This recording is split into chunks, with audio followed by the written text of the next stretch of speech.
السلام علیکم ورحمۃ اللہ تعالی وبرکاتہ۔ نحمدہ ونصلی علی رسولہ الکریم، اما بعد فاعوذ باللہ من الشیطان الرجیم، بسم اللہ الرحمن الرحیم۔ یا ایہا الذین آمنوا اتقوا اللہ وکونوا مع الصادقین، صدق اللہ العظیم وبلغنا رسولہ النبی الکریم۔ درود پاک پڑھیں۔ اللہم صلی علی سیدنا و مولانا محمد وبارک وسلم،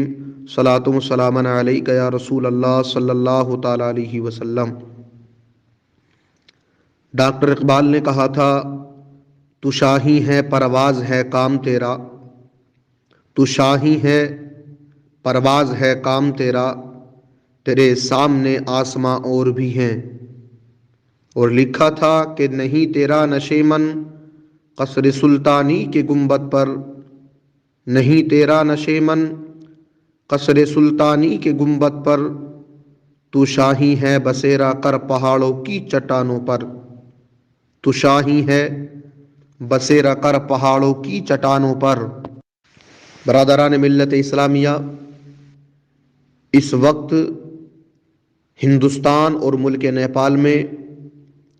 سنی بریلوی خانقاہی صوفی مسلمانوں کو بہت سے مسائل کا سامنا کرنا پڑ رہا ہے۔ بہت سے مسائل سے دوچار ہو رہے ہیں یہ صوفی مسلمان، اور حقیقت یہ ہے کہ بہت سارے مسلمان جو سنی صحیح العقیدہ مسلمان ہیں، وہ دیوبندی اور وہابی افکار و نظریات کے جھانسے میں آ کر کے گمراہ ہوتے نظر آ رہے ہیں۔ ہمارے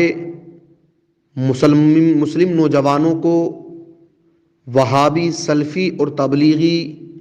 اور جماعت اسلامی کے لوگ اپنے جال میں پھانستے نظر آ رہے ہیں اور ان کے ایمان کو لوٹتے ہوئے نظر آ رہے ہیں۔ مسلم نوجوانوں کے ذہنوں کو اس طرح سے تبدیل کر رہے ہیں کہ ان کے اندر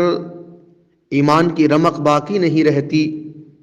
ایمان کی چمک باقی نہیں رہتی، ایمانی کردار ان کے اندر نظر نہیں آتا۔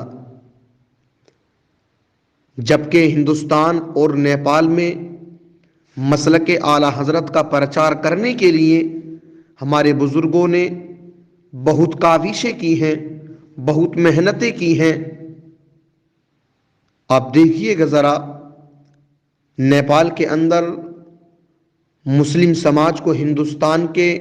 سنی مدرسوں نے تعلیم دی، ہندوستان کی خانقاہوں نے صوفیت کا لبادہ دیا، اور مرکز اہل سنت بریلی شریف اور اعلی حضرت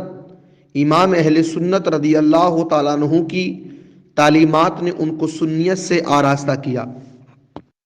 ان کو ہندوستان کے سنی مسلمانوں سے جوڑنے کا کام کیا۔ یہی وجہ ہے کہ آج بھی اس کوشش کی رمق نظر آتی ہے، اس کی دمک نظر آتی ہے، اس کی جھلکیاں نظر آتی ہیں،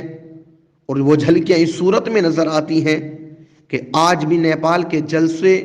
اور مذہبی پروگرام میں ہندوستان کے سنی علماء آتے ہیں، لیکن یہ جو ہندوستان اور ملک نیپال کے علماء کا اور سنی لوگوں کا جو آپس میں تعلق تھا، خانقائی لوگوں کا جو تعلق تھا، وہ تعلق کمزور پڑ گیا، آپس میں رشتے کمزور پڑ گئے۔ آخر وجہ کیا ہے ان رشتوں کے کمزور ہونے کی؟ اس تعلق کے کمزور ہونے کی وجہ اور سبب کیا ہے؟ تو اس کا سبب یہ نکلا کہ جب سے ہندوستان اور نیپال کے لوگ دبئی، سعودیہ، قطر اور عرب کے دیگر ممالک میں اور وہابی حکومت والے ملکوں میں کام کرنے کے لیے جانے لگے، تب سے ہمارے یہاں ہندوستان اور نیپال میں نوجوان وہابی اور سلفی وہابی توحید و وحدت جیسے فرقوں کے جال میں پھنستے نظر آ رہے ہیں، اور ان کے جال میں پھنس کر کے ان ملکوں کا ماحول خراب کرنے کی سازشیں کرنے لگے ہیں۔ برادران ملت اسلامیہ، ہندوستان اور نیپال کے وہابی اور سلفی یہ جانتے ہیں کہ جب تک ہندوستان اور نیپال کے عام سنی مسلمانوں کا رشتہ مرکز اہل سنت خانقاہ رضویہ درگاہ اعلیٰ حضرت بریلی شریف انڈیا اور انڈیا کے دیگر خانقاہوں سے، سنی مدرسوں سے اور سنی عالموں اور صوفیوں سے اور ہندوستان کی دیگر درگاہوں سے مضبوط رہے گا،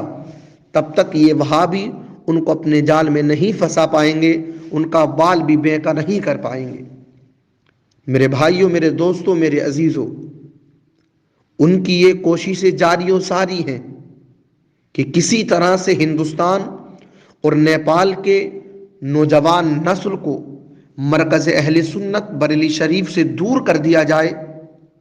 ان کے تعلق کو کمزور کر دیا جائے اور ان کے تعلق کی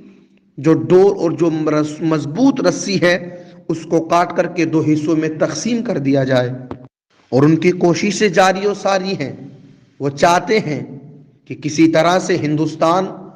اور ملک نیپال کے نوجوانوں کو مسلک اعلیٰ حضرت یعنی مذہب اہل سنت سے دور کر دیا جائے، ان کے ایمان و عقیدے کو نوچ کر کے پھینک دیا جائے اور ان کے سینوں کو ایمان کی رمق سے خالی کر دیا جائے۔ اس لیے میرے بھائیوں،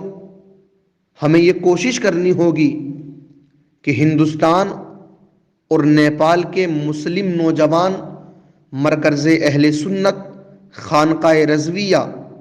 درگاہ اعلیٰ حضرت بریلی شریف اور ہندوستان کی دیگر خانقاہوں اور سنی مدرسوں اور سنی علماء کے ساتھ مضبوطی سے جڑے رہیں اور آپس میں تعلقات مضبوط سے مضبوط قائم رہیں۔ اس لیے آج ہم جمعہ کے دن آپ تک یہ پیغام پہنچانے کے لیے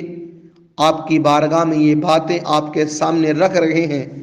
کہ آپ خود کو اور اپنے بچوں کو اور نوجوان نسل کو مسلک اعلیٰ حضرت مرکز اہل سنت خانقاہ رضویہ درگاہ اعلیٰ حضرت بریلی شریف سے جوڑے رکھیں اور سنی علماء سے تعلق مضبوط رکھیں اور سنی خانقاہوں اور اپنے ہندوستان کے بڑے بڑے سنی خانوادوں سے رشتے کو مضبوط رکھیں اور اس رشتے کو آپس میں مضبوطی کی گانٹھ باندھ کر کے رکھیں اور یہ کسی کو موقع فراہم نہ کریں کہ وہ آ کر کے آپ کے تعلق کو کمزور کر دے، آپ کے تعلق کی رسی کو کاٹ کر کے دو حصوں میں تقسیم کر دے اور آپ کے آپسی رشتوں کو خراب کر دے۔ ایسے فرقوں سے دور رہیں، ایسے فرقوں سے ہوشیار رہیں، ایسے وہابی سلفی اور تبلیغی جماعتیوں سے دور رہیں۔ اپنے ایمان کو مضبوطی کے ساتھ میں قائم و دائم رہیں اپنے ایمان پر اور اس ایمان میں جلا بخشیں۔ اللہ تبارک و تعالی ہم سب کو مسلک اعلیٰ حضرت پر قائم و دائم رکھے اور ہم سب کو ہندوستان کے شہر بریلی میں آرام فرما اعلیٰ حضرت امام اہل سنت امام احمد رضا خان فاضل بریلوی قدس سرہ کے مسلک پر قائم و دائم رکھے، آمین۔ السلام علیکم ورحمۃ اللہ تعالی وبرکاتہ۔